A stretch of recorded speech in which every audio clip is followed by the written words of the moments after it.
और ऐसे सुनसान और निर्जन इलाकों में जहाँ मनुष्य जाति कम रहती है या लोग नहीं रहते हों, ऐसे इलाकों में कहीं गुफाओं से रास्ते होते हैं उन जगहों पर अंदर जाने के जहाँ धरती खोखली है।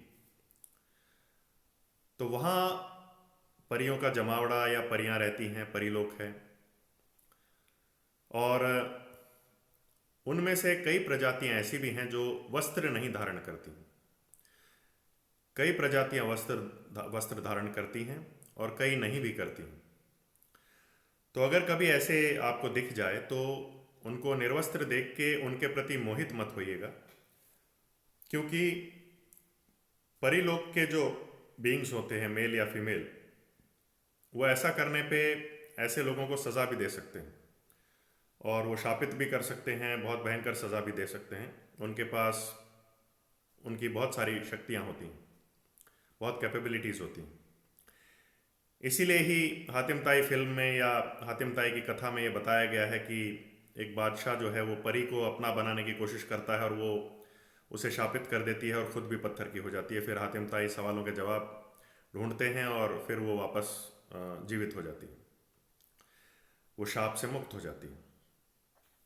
तो ये सत्य है कि उस बादशाह का उस परी के प्रति रिझना वो इसलिए था कि पॉसिबल है उन्होंने उस परी को किसी ऐसी हालत में देखा हो जिसमें वस्त्र कम हो या ना रहे हों, और वो उसके प्रति रिझ गए हों, हवस से भर गए हों और उन्होंने उसको अपना बनाने की सोची और शापित हो गए। खैर, तो इसीलिए हर वो चीज़ जो संसार में है, ज़रूरी नहीं है कि वो लोगों के लिए ही हो। उनका अपना लोक है, उनका अपना जीवन जीने का तरीका है।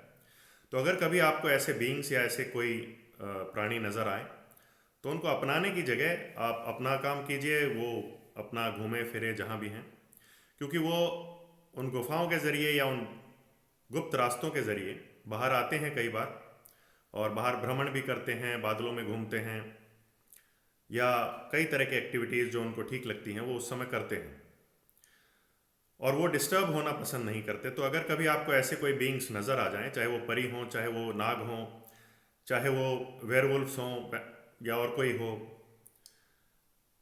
जो आधे मनुष्य आधे कोई और हों, जानवर हों, तो ऐसे बीइंग्स को आप अननेसेसरी डिस्टर्ब ना करें और बेहतर है कि अपने जीवन की रक्षा करें और अपने आप को सेफ जगह पे ले जाएं।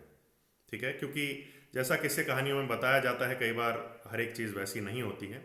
वो सबके अपने अपने मूड होते हैं कि कौन आपको उस समय वरदान देना चाहता है या कौन आपको सज़ा देना चाहता है। इसलिए अपना ध्यान रखिए। नमस्कार।